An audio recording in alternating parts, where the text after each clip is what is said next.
Hey everyone, so long awaited here, excuse me, an update on the Bronco. So I just want to tell you guys what kind of has been in store here.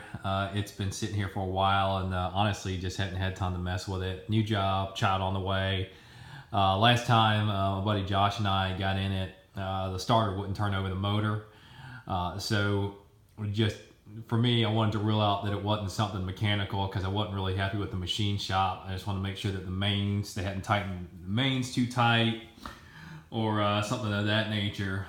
So really what we think happened is that the compression is too high for the stock starter. So what I've done is I should have ordered it a long time ago. I ordered a high torque mini starter for it.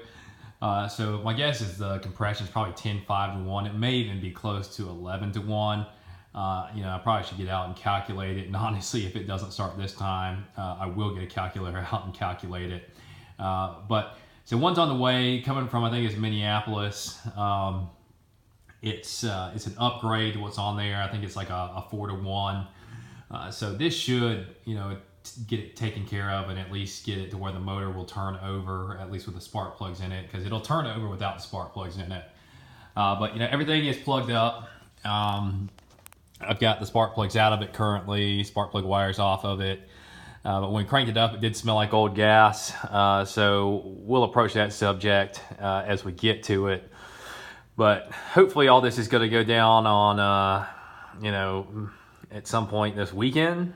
But we'll see what happens. It might be pretty busy this weekend, but that's really about it. Got to put the header back on it, and then plug an oxygen sensor in it, and then put the transmission fluid in it. Still working on how we're going to get past this issue to where the radiator doesn't have a transmission cooler. I'm thinking about just splicing the lines off and then running it just directly through the transmission cooler. Other than that, we also got the dashboard. I got the dashboard taken apart. Both the switches are bad in it. So put a new light switch in it, which the old one's on the ground. I've got a new wiper switch, which is sitting right there. That's literally probably a 10-minute job. The biggest thing about these is just making sure that you don't break off the connectors, which I broke off one of them, but it still clips in, so we should be good to go there. All the interior's back in it. You guys can see. It's kind of dark out here, but you guys can see. Interior's back in it. Next project is to get the hood back on it, which Josh is going to help me do that. My wife wants it out of the garage, which everything that needs to be done to it and the reason it's sat in the garage is already done. So even if we don't get it to run, I'm going to have Josh pull it out with his truck, and then we're going to push it over here to the side. And of course, I'll clean it up and make it to where it is, presentable to be outside, and I'll stick a tag on it as well. It's been a long project. I think a couple of people have thought that I was probably going to sell it. But honestly, it's been fun to tinker with. So even if I had to pull the thing back apart, it's sticking around. It's not going anywhere. It will run one day. It will run one day. So I just want to repeat that. But for you guys that haven't seen it before, and I've got a bunch of new subscribers on the channel. I got this truck out of South Carolina and pulled it up here. The engine has been rebuilt. I rebuilt the transmission, and the drive shafts have been rebuilt in it also. So we should be good to go here. It's definitely been a learning process. Would I do this again? I'd probably do it again, but the only thing I wouldn't do is I wouldn't modify the motor. If I had to put a stock engine in this thing, this truck would have been running probably 6 months ago. And just all the troubles with modifying parts to fit, troubleshooting. And the biggest problem is troubleshooting. Is it my aftermarket part, or is it the truck itself? Is it something that I did? And that's the biggest problem. The little odds and ends do add up. A lot of people that I'm friends with have asked, gosh, you hadn't had that thing done yet? This is expensive, guys. Especially, when you're starting to plan for kids and whatnot. You're talking about a battery, battery $150, spark plug wires $40, valve covers, $190, radiator, $180. This stuff starts adding up pretty quick. So for a lot of you guys who aren't familiar with doing a project car, my thoughts on a project car are to have a specific plan whenever you start out. If you're going to modify something, you need to have a budget. I think that's what kind of gets people off track on these project cars is they don't know what the expectation is. And you got to expect, what I do is I make a budget for it and then I plan for a 20% overrun, because that's typically what's going to end up happening. And it has in the past. You spend $1,000, but typically ends up costing you $1,200. And that really goes for anything in life. You got to kind of plan for the unexpected. With these older cars like this, I mean, it's really not the big expenditures like the rotating assembly or the transmission that gets you. It's all the little itty bitty odds and ends. It's like stuff you don't think about, like the ARP head studs, the ARP intake bolts, the ARP front cover bolts, the nuts on the torque converter. This is all stuff that, costs money that you got to buy and replace, and it's on a 30-year-old car. So, I mean, it's going to need to be replaced. Hoses, belts. I mean, it's everything. And not to mention, like this one, it's got 2 new power window motors in it, 2 new headlight switches. The interior's been ripped out and cleaned. The time, God, it takes lots and lots of times. I never understood these guys that, for lack of better words, and nothing against living in a trailer, but you got this guy that's got like a 1970 Mach 1. He lives in a rusted out single wide trailer, but he's gonna fix it up one day. It's not gonna happen. Like, if you can't afford to fix it now and you can't afford to fix your house, do not go out and buy a project car. It will crash your finances. You'll never get it done. I think a lot of guys have the conception that you're going to get a project car and get it on the road for $1,000. Not going to happen, guys.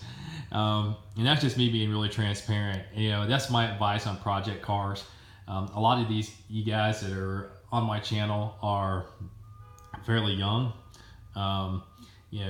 21 to 28, I think is what, my analytics tell me. Which I love that. But, learn from some people's mistakes. I wouldn't call this a mistake yet because it's still a work in progress. That's the biggest thing is, with a full-time job, these projects take time. I've got friends that are people that I know that took 10 years to put a project car together. Now, that's not my hope for this. I'm hoping that this will be done and running here at some point pretty soon. We're already kind of past that point, but the goal to have it together by the certain time frame, which was I think it was August, it was back together. So we hit that time frame, but the running part, we're still working on that. But I just want to give you guys a little bit of advice on project cars. It's expensive. It's expensive. It's expensive.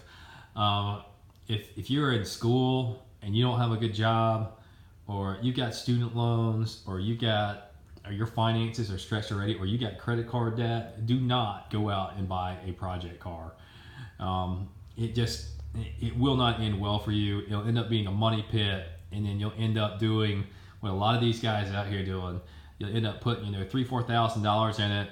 You'll need another $5,000 to fix it. Your finances are already stretched, and you won't be able to complete it. And you'll end up selling it for pennies on the dollar to someone like me who will come and buy it and try to finish it out.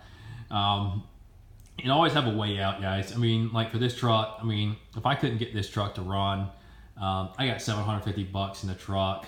We probably get about $3,000 in the motor. And I could part the thing out and get every single bit of my money out of it. Or I would pull the motor out of the truck and keep the motor for myself for another project, and then just sell the truck. So always make sure that you got a way out. Buy it cheap. Buy it cheap. Buy it cheap. And like I said earlier, if your finances are already stretched, prioritize. Typically on a project car, I'd say your budget at bare minimum probably needs to be $300 a month to actually put a project car back together. And that's it taking like 2 or 3 years to put the thing back together.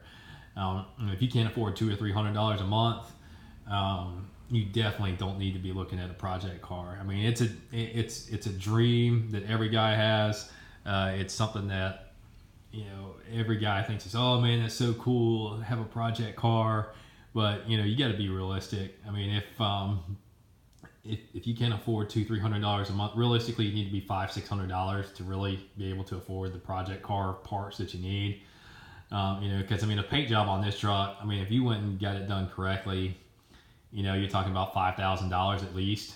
If you went and had it done at Mako, $1,000. Still, talking at that $500 a month budget. You're talking 2 months right there. So, you guys get what I'm saying. And then also, just make sure you got the space to do it. And you don't want to be working on this thing like it's raining outside right now. You don't want to be working on it out in the rain. Make sure you got a garage. Make sure you got the right tools. Guys, that's the other thing I was going to tell you is make sure you got the right tools. Like, make sure you got a good jack. Like for me, I've got an engine crane. I've got an engine stand, transmission jacks under the truck right now. I got creepers, I got air tools. Guys, I got pretty much everything that you could possibly need, and it doesn't hurt that I work for a tool manufacturer.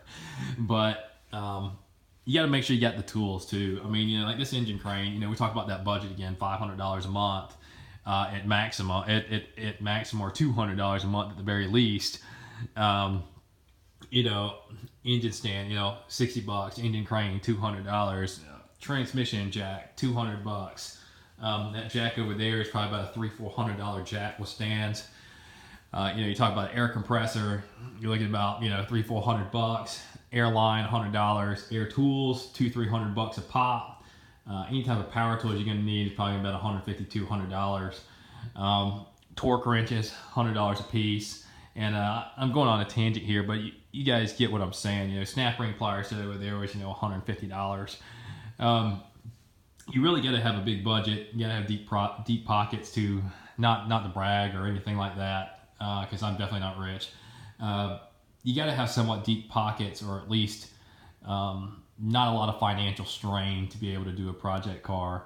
And this is only doing mechanical stuff. If you got one that's got body work problems on it, like rust, you need like a welder. So much other stuff.